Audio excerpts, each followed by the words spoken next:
मुसाफिर की तरह। सिर्फ एक बार मुलाकात का मौका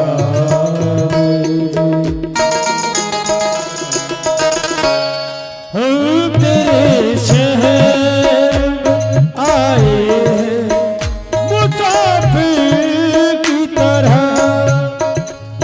तेरे शहर आए हैं मुसाफिर की तरह।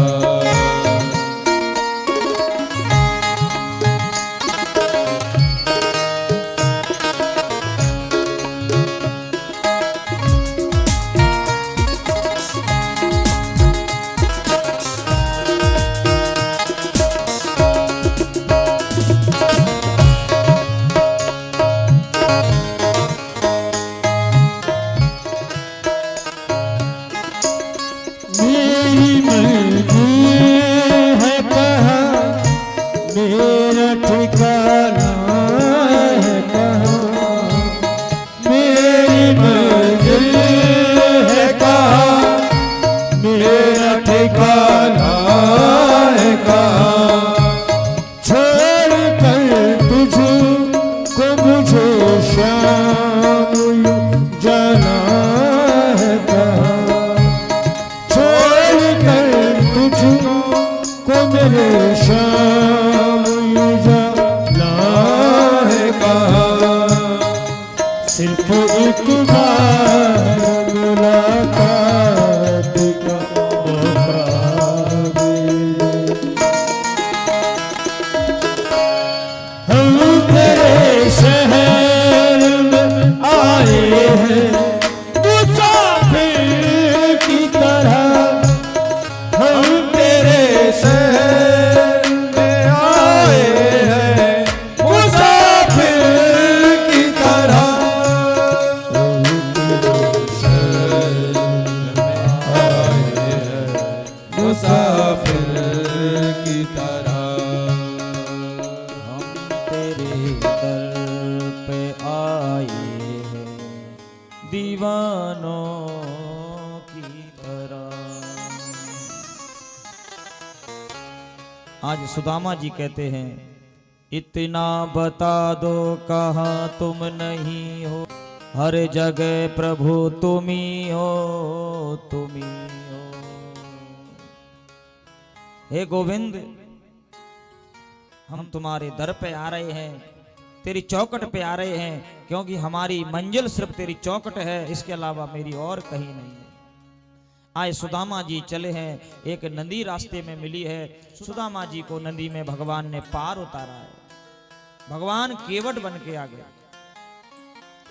जब भगवान से कोई मिलने के लिए उत्कंठ होता है, भगवान से कोई मिलने के लिए सच्ची लगन से निकलता है, तो सुखदेव जी कहते हैं, परीक्षित, भगवान उसके लिए केवट बन के आ जाते हैं।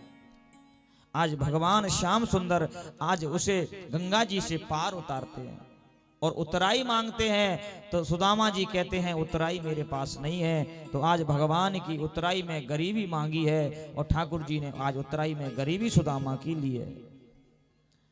सुदामा जी को गंगा जी के पार उतारा है और महाराज सुदामा जी गंगा जी के घाट पे ही रात्रि में विश्राम करने लगे कि भूख लगती है, प्यास लगती है। सुदामा जी को इधर तो भूख भी लग रही है, प्यास भी लग रही है, कुछ लेके भी नहीं आए। जब हम लोग जाते हैं सफर में तो कुछ न कुछ लेके जाते हैं, कोई खाली हाथ नहीं जाता। पर सुदामा जी द्वारकापुरी के लिए निकले हैं, तो द्वारकापुरी सुदामा जी कैसे पहुंचे होंगे महाराज, कुछ लेके नहीं गए। साल में एक बार तो तीर्थ में जाकर के ठाकुर जी का दर्शन करना चाहिए। एक साल तक कहीं नहीं जा सकते तो छुट्टियों में तो एक बार भगवान के धाम में जाना चाहिए। चाहे मथुरा जाओ, चाहे वृंदावन जाओ, चाहे गोवर्धन जाओ, चाहे जगन्नाथपुरी जाओ, चाहे द्वारकापुरी जाओ, पर एक बार ठाकुर जी का दर्शन करने जाना चाहिए।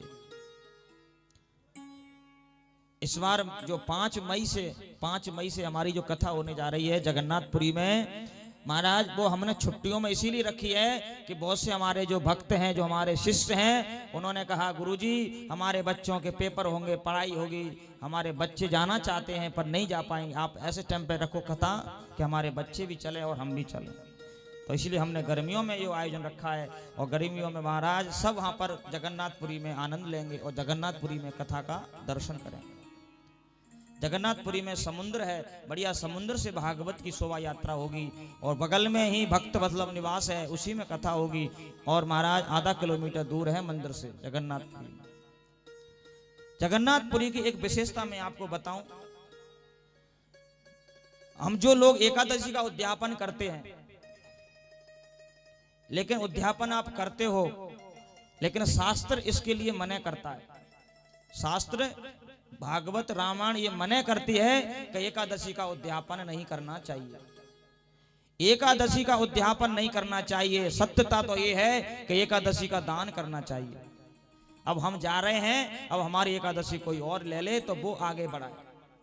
उद्यापन तो इसीलिए करते हैं कि अब पेड़ को काट दो, अब हमारे घर में कोई करना नहीं चाहता है, यानी कि हम भक्त बनना नहीं चाहते। पहले सासू माँ एकादशी व्रत करती थी, जब उस पर नहीं बनेगी तो फिर अपनी बहू को देती, बेटा अब तुम करो, फिर वो अपनी बहू को देगी। तो इस तरह से एकादशी दान की जाती है। पर जगन्नाथ जी की क्या महिमा है? जगन्नाथ जी की ये महिमा है कि जगन्नाथपुरी में कोई 11 का व्रत नहीं करता है, कोई एकादशी का व्रत नहीं करता है और वहां एकादशी के दिन तो चावल का भोग लगाते हैं और चावल का भोग पाते हैं। क्यों? चावल को क्या कहते हैं संस्कृत में? भात। तो कहते हैं जगन्नाथ जी का भात और जगत पसारे।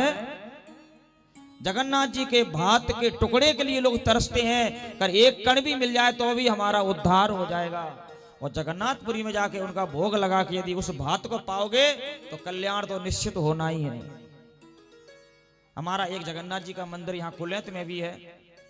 कुलैत में बहुत अच्छा मंदिर है जगन्नाथ स्वामी का। यहाँ भी हमारे भगवान जगन्नाथ स्वामी कुलैत में भोग पाते हैं और जैसे ही पुजारी जी मटका लेके आते हैं और ठाकुर जी के सामने रखते हैं तो वो मटका अपने आप 4 भागों में फूट जाता है। कभी जाना जो कुलैत में, और कुलैत में जाकर के जगन्नाथ स्वामी का दर्शन करना। यहाँ भी साक्षात ठाकुर जी बैठे हैं। आषाढ़ के महीने में जो गुप्त नवरात्रि के बाद में जो दौज आती है, आधे आषाढ़ में जो दौज पड़ती है, उस समय जगन्नाथ स्वामी की रथ यात्रा निकलती है और भगवान का बहुत सुंदर मेला लगता है कुलैत गांव में। और वहां प्रतिवर्ष कुलैत में भागवत होती है। इस बार हमको भी सेवा का मौका दिया वहां कुलैत गांव में, तो हमने इस बार जो है जगन्नाथ जी को कथा सुनाई थी कुलैत में। और कुलैत में हमारी एक कथा और होने जा रही है अभी जनवरी में ही, एक यादव जी है वो कराएंगे। तो जगन्नाथपुरी का यही सबसे बड़ा विधान है कि वहां आप यदि एकादशी का व्रत करते हैं, यदि आप एकादशी का व्रत करते हैं तो बताइए जब उद्यापन करोगे तो कितना खर्चा होगा। इसलिए आपको उद्यापन नहीं करना है, आप हमारे साथ चलिए और वहां एकादशी का दान करिए। ठाकुर जी के मंदिर में जाइए, जगन्नाथ स्वामी के मंदिर में जाइए और वहां जाकर के तुम्हारी श्रद्धा बने 500, 1100, 10, 20 जितनी दक्षिणा बने हाथ में रखिए, संकल्प करा करके और जगन्नाथ स्वामी के मंदिर में वो एकादशी का आप दान करिए। और जब एक बार तुम्हारा संकल्प छूट जाएगा, दान हो जाएगा, तो फिर तुम्हें उद्यापन करने की कोई आवश्यकता नहीं है। तुम्हें संपूर्ण जगन्नाथ स्वामी फल देंगे जिनके दरबार में एकादशी उल्टी लटकी है। हम एकादशी का व्रत इसीलिए तो करते हैं ना कि प्रभु हमें बैकुंठ मिलना चाहिए। और जो बैकुंठ बिहारी जो बैठे हैं वहां पर जगन्नाथ स्वामी, और उनके दरबार में यदि दान करोगे तो मेरे ठाकुर जी जगन्नाथ स्वामी तुम्हारा स्वीकार कर लेंगे। दूसरा, जो व्यक्ति कभी एकादशी का व्रत नहीं करता है, जो एकादशी के दिन भोजन पाता है, अगर वो व्यक्ति भी जगन्नाथपुरी में जाए और वो भी संकल्प करे और वो भी कहे हे ठाकुर जी मैं भूखा नहीं रह सकता, मैं एकादशी नहीं करता, मैं तो पापी हूं पर मुझे भी तारो, मैं भी तुम्हारे चरणों में आया हूं, तो महाराज उसको भी संपूर्ण एकादशी करने का फल मिलेगा अगर वो भी संकल्प करके अपनी एकादशी का दान कर दे। क्योंकि एकादशी कथा में पड़ेगी, तो एकादशी के दिन उसे एकादशी दान करना पड़ेगी जिसने व्रत कभी किया नहीं है। जो कभी व्रत नहीं करता है वो एकादशी के दिन महाराज शाम को जाकर के दान कर दे तो कहते जगन्नाथ स्वामी उसको भी एकादशी का फल प्रदान करेंगे।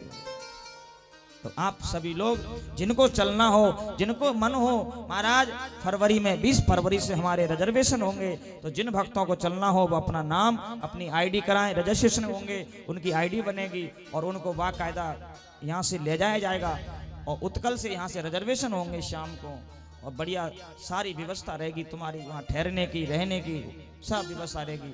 लेकिन जो भक्त जाएंगे उनकी सेवा राशि जो होगी वो आपको फोन पर बताएंगे। क्यों माइक में इसीलिए नहीं बता सकते क्योंकि अगर किसी का मन हुआ चलने का और सेवा राशि सुन करके हो सकता है वहां को मन उचट जाए और हो सके बाद सब में व्यवस्था बन जाए बाकी।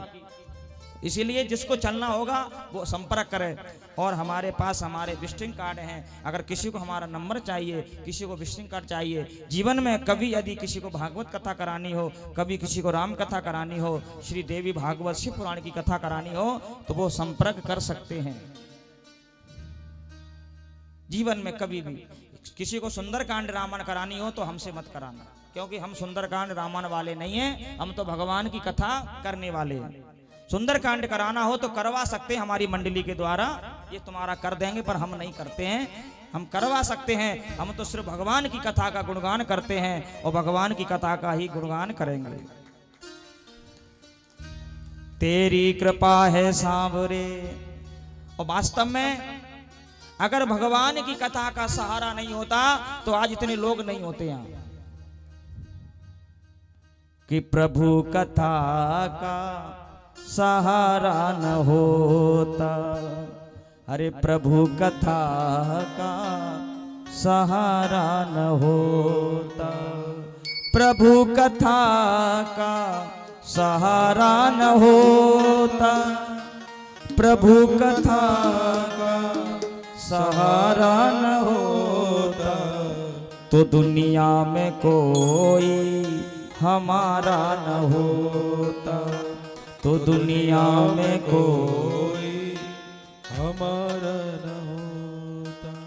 भगवान की कथा का सहारा नहीं मिलता तो आज इतने भक्त यहाँ, इतनी गोपियां आई नहीं होती, क्योंकि भगवान की बंसी बजी और गोपियां दौड़ी चली आई। कथा में तो वही आके बैठ पाते हैं जिन्हें भगवान मुरली वाले बुलाते हैं। तो जगन्नाथ स्वामी के चरणों में जिन जिन भक्तों को अपनी कथा का सेवा देना हो तो वो महाराज वहाँ चल सकते हैं। आप अपनी सेवा वहाँ करें, बढ़िया समुद्र का दर्शन करें, बढ़िया जगन्नाथ जी में बड़े बड़े सुंदर स्थान हैं वहाँ उनका दर्शन करें। और 11 दिन की यात्रा है, 2 दिन जाने में 2 दिन आने में और 7 दिन वहाँ कथा चलेगी। तो बढ़िया सुंदर वहाँ पर कथा का आनंद लेंगे जगन्नाथ स्वामी में। एक बार सभी लोग जोर से बोलेंगे राधे। आज हमारे सुदामा जी जा रहे हैं ना द्वारकापुरी, तो जब मई में जगन्नाथपुरी कथा संपूर्ण होगी जाएगी और जैसे जगन्नाथपुरी कथा संपूर्ण होगी तो अगली बार 2026 में द्वारकापुरी में कथा करेंगे और फिर द्वारकापुरी अपने भक्तों को ले जाएंगे। दूसरी कथा द्वारकापुरी में होगी हमारी, ये हमने आपको अभी से बता दिया। साल में एक बार हमें ठाकुर जी के धाम में कथा करनी है। तो हमारे सुदामा जी महाराज आ रहे हैं और आइए सुदामा जी महाराज पहुंचे हैं द्वारकापुरी में और बढ़िया सुंदर भाव है कि देखो देखो ये गरीबी का हाल, कृष्ण के दर पे विश्वास लेके आया है। मेरे बचपन का यार है मेरा शाम, यही सोच कर एक आस लेके आया। और बीच में थोड़ा जगह दो माता बहन, सुदामा जी आ रहे हैं ना तो थोड़ा बीच में रास्ता दो उसके लिए। अरे द्वार पालो कन्हैया से कह दो, अरे द्वार पालो कन्हैया से कह दो कि दर पे सुदामा गरीब आ गया है, कि दर पे सुदामा गरीब आ गया है। अरे द्वार पालो कन्हैया से कह दो, अरे द्वार पालो कन्हैया से कह दो, दर पे सुदामा गरीब आ गया है, कि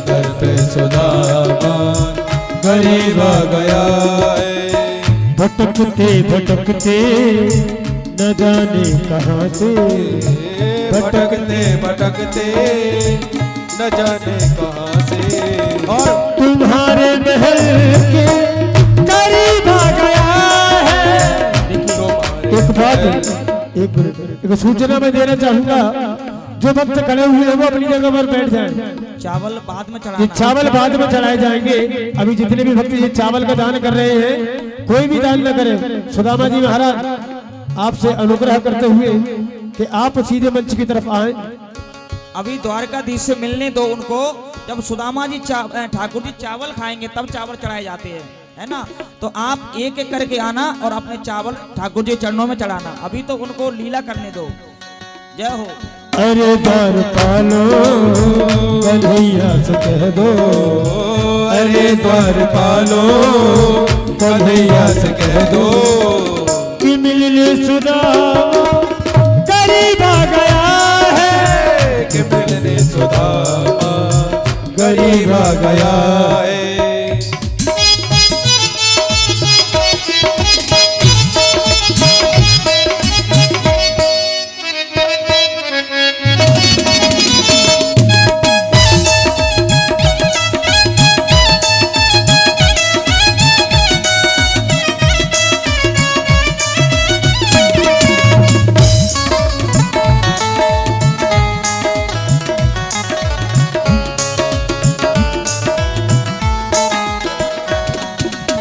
न सर पे है पगड़ी न तन पे है जामा, न सर पे है पगड़ी न तन पे जामा। फिर आधे पंडित जी ये भैया को पकड़ा दो। पीछे माता जो लाई है ना इसी में रखवा लेना। भैया तुम ले जाओ, पीछे वाली माता इधर नहीं आ पाएंगी तो आप पीछे से इसी में रख लेना। न सर पे है पगड़ी न तन पे है जामा, न सर पे है पगड़ी न तन पे है जामा। बता दो कन्हैया को नाम है सुदामा, बता दो कन्हैया को नाम है सुदामा। न सर पे है पगड़ी न तन पे है जामा, बता दो कन्हैया को नाम है सुदामा। न सर पे है पगड़ी न तन पे है जामा, बता दो कन्हैया को नाम है सुदामा। बता दो कन्हैया को नाम है सुदामा। भटकते भटकते न जाने कहाँ से, भटकते भटकते न जाने कहाँ से, तुम्हारे महल के करीब आ गया है, तुम्हारे महल के करीब आ गया है। अरे द्वारपालो कन्हैया से कह दो, अरे द्वारपालो कन्हैया से कह दो कि मिलने सखावत नसीब आ गया है, कि मिलने सखावत नसीब आ गया है।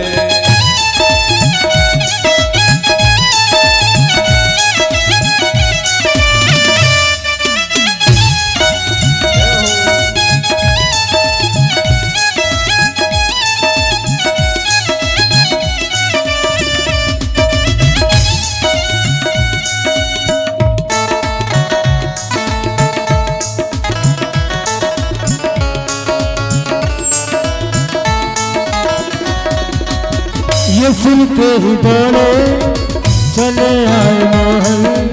जय बिहारी जी बड़े दूर से आए हैं ये। सुदामा जी लौटे आए पीछे को। ठाकुर जी आ रहे हैं, सुदामा जी को लौटाओ पीछे को। अरे सुदामा जी, सुदामा जी रास्ता भूल गए क्या? सुदामा जी महाराज मंच की तरफ आ जाएं। महेश भाई